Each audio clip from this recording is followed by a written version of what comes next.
اگر آپ عزاداری سمجھتے ہیں، کرتے ہیں عبادت سمجھ کر، تو ہر عبادت کا ڈھنگ یہ ہے کہ آخری نبی سے لو.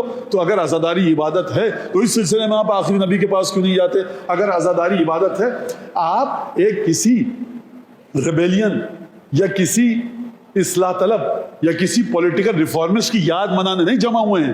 آپ ہوچمن کی یاد بنانے جمع نہیں ہوئے ہیں. آپ نہرو جی، گاندھی جی کی یاد بنانے جمع نہیں ہوئے ہیں. آپ چگوارا، فیڈل کاسٹرو کی یاد بنانے، ماؤ زیدونگ کے چونلائی کی بات کرنے جمع نہیں ہوئے کہ صاحب انہوں نے کیا کیا، 80 لاکھ کا لشکر لے کر نکل گئے. سرکار ان باتوں کو سمجھیے اور ان باتوں کو ہضم کیجیے.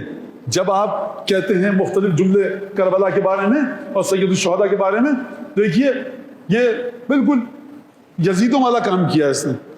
کیا مطلب؟ بیٹھیے ذرا آپ، کیا مطلب یزید والا کام کیا ہے؟ خوب توجہ کے ساتھ سنیے گا، کیونکہ حدیث سنانے کا تو فائدہ ہے نہیں. سماعتوں کا حال یہ ہو چکا ہے، حدیث سمجھ میں آتی نہیں ہے، لہٰذا میں سماجی براہین اور دلائل کے ذریعے آپ کو بات سمجھاؤں. کیوں کیا؟ مولانا آپ کو پتہ ہے 50 اس نے معصوم بچوں کو مارا ہے، تو یہ فارمولہ ہو گیا. اور کیا؟ یعنی 50 بچے میرے اور آپ کے 6 مہینے کے ایک طرف، شہزادہ علی اصغر برابر ہو گئے. واہ سبحان اللہ، کیا کہنے اس منبر کے جس نے قوم کے ذہن میں یہ غلاظت بھر دی. نہیں مطلب 10 لاکھ بچے 6 مہینے کے تیر سے مارے، شہزادے کی طرح ذبح ہوئے 10 لاکھ بچے. تو اب تو کہہ دیجئے مولانا حرملہ. اب بھی انہوں نے 1 کروڑ بچے مارے 6 مہینے کے، اب تو کہہ دیجئے وقت کا حرملہ. نہیں، 1 ارب بچے مارے، تمہارے کیلکولیٹر میں 0 ختم ہو جائے نا، ایسٹرونومیکل فیگر آ جائے، تب بھی شہزادہ علی اصغر کے برابر نہیں ہو سکتے. آپ مجھے بتائیے، آپ اپنے کفن پہ کہتے ہیں تھوڑی سی تربت چھڑک دیں، خدا آپ کو زندہ رکھے، طول عمر دے، کیونکہ ہم چاہتے ہیں کفن پہ جوشن کبیر لکھنا، پنجتن کا نام کندہ کروانا، عقیق پہ زبان کے نیچے رکھنا ہے. یہ سب باتیں کیوں زبان کے نیچے؟ کہتے ہیں کہ آپ منکر نکیر کا جواب دینے میں آسانی نہیں. کفن پہ تربت چھڑکنا، عذاب سے بچیں گے. آب زمزم دعا پڑھ کے جوشن کبیر اٹھے نا جب قیامت کے میدان میں، تو یہ سب چیزیں لے کر اٹھیں تاکہ کچھ تو بچاؤ ہو سکے عذاب سے. حدیث قصہ کچھ بھی پڑھنا بھیا، آئمہ سے کچھ بھی ہے قبر پہ پڑھنا ہماری. ہم جب قیامت میں اٹھیں تو عذاب میں تخفیف ہو جائے یا بالکل ہی پاک ہو جائیں، ہے نا. آپ خدا کی بارگاہ کے سامنے جاتے ہیں، پروردگار منکر نکیر کو بھیجا، دیکھ میرے کفن پہ تربت ہے سید الشہداء ہے، کفن پہ جوشن کبیر ہے، زمزم کا پانی چھڑکا گیا، جریدتین پہلو میں رکھے گئے، قرآن رکھا گیا، میرے بچوں نے رات بھر بیٹھ کے قرآن پڑھا، حدیث قصہ مصائب سید الشہداء. اب پروردگار تجھے اور کیا چاہیے؟ ان کا واسطہ کچھ تو کمی کر دے. ہاں ٹھیک ہے، بات سمجھ میں آتی ہے، روایات میں آیا ہے. امام حسین نعوذ باللہ کس منزل پر ہیں تقوی کی؟ اگر سید الشہداء اس امامت کے مرحلے پر ہونے کے باوجود اپنے وجود پر ایسی چیزوں کو آویزہ کر رہے ہیں اور فرمانا ہے اس حال میں نانا کے سامنے جاؤں گا. نقل کفر کفر نباشت مثال ہے. کیا سید الشہداء نعوذ باللہ کوئی چھوٹا یا گناہ صغیرہ یا کبیرہ کیا تھا کہ جو شہزادے کے خون کو چہرے پہ ملا؟ کا اس حال میں جاؤں گا. آپ اپنے کفن پہ تربت جھڑواتے ہیں، آپ اپنے کفن پہ جوشن کبیر لکھواتے ہیں کہ جب اٹھیں تو اس حال میں رسول خدا کے سامنے جائیں. سید الشہداء فرمانا ہے اس حال میں نانا سے ملاقات کروں گا.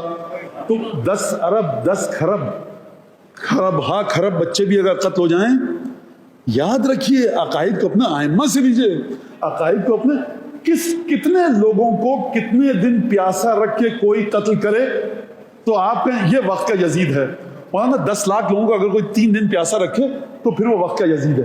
تو 10 لاکھ لوگ الحمدللہ غیر معصوم بے نمازی ہو گئے، ایک مولا حسین کے برابر. الحمدللہ کہ مرنے سے پہلے ہم نے یہ ستم بھی دیکھ لیا. ہیں کہاں پر آپ لوگ؟ کس کربلا کی یاد منا رہے ہیں؟ اس کربلا کی جو تعداد کے ذریعے چلتی ہے یا رسول خدا کے لہو کے ذریعے چلتی ہے؟ لہٰذا آپ خوب اچھی طرح سے اپنے بچوں کو وہ کربلا سکھائیے جو 5واں 6ٹھے امام نے جس کی جانب اشارہ کیا. لہٰذا بہت سی گمراہ کن باتیں کی جاتی ہیں. کربلا معرفت کی معراج ہے، کربلا بہادری کی معراج ہے، کربلا قربانی کی معراج ہے. تمام باتیں اپنے مقام پر صحیح.